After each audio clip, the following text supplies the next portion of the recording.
Confira agora a entrevista que Alexandre Fisberg deu ao nosso programa sobre o livro Vida nos Campos da Morte, escrito e elaborado por ele durante a Marcha da Vida Universitários de 2009. Olá, o Shalom Brasil de hoje recebe em seus estúdios Alexandre Fisberg, escritor do livro A Vida nos Campos da Morte. Alexandre, muito obrigado por ter aceito o nosso convite. Alexandre, como surgiu a ideia deste livro?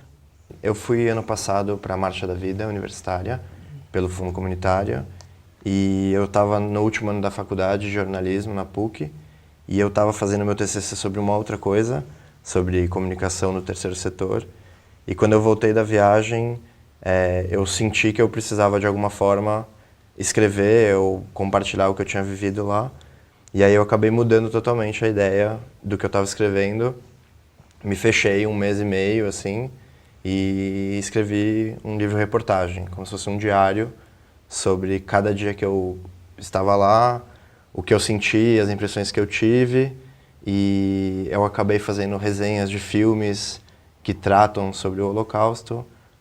O livro também tem fotos, então assim, foi um combinado de coisas. Assim. Alexandre, o que te chama mais atenção no livro? Bom, primeiro é minha primeira publicação, assim, eu sempre quis trabalhar com direitos humanos, direitos sociais, e acho que esse é o ponto auge pelo menos do século XX, onde todos esses direitos foram suprimidos de alguma forma.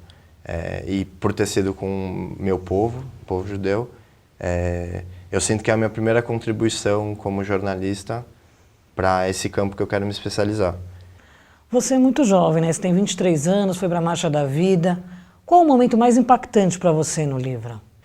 O que eu acho interessante, tem um momento no livro que chama Reflexões Noturnas, que é no final do dia que eu escrevo, eu conto uma reflexão minha bem particular.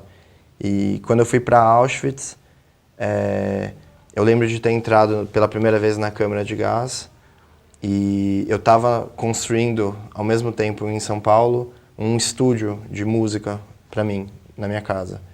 E eu até escrevi, assim, não dava para não notar a semelhança que tinha o estúdio que eu estava fazendo em casa com a câmara de gás.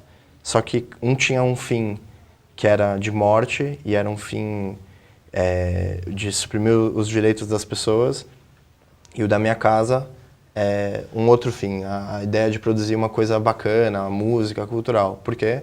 Porque os dois são hermeticamente fechados, os dois têm uma porta super pesada, os dois têm uma preocupação de que aquilo seja detalhadamente perfeito, que o meu eu não posso que vaze som.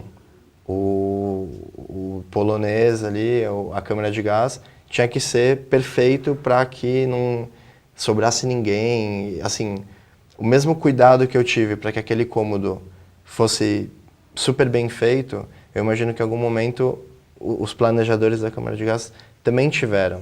E o que é um pouco assustador, né? Como que o ser humano pode gastar seu conhecimento tanto para produzir uma coisa que é bem legal e interessante, quanto para uma coisa que é catastrófica, assim. É importante para o jovem judeu hoje saber o Holocausto, divulgar o Holocausto? Eu acho que é fundamental, assim. Faz parte da nossa história. Todos os judeus que estão no Brasil praticamente podem se considerar sobreviventes do Holocausto.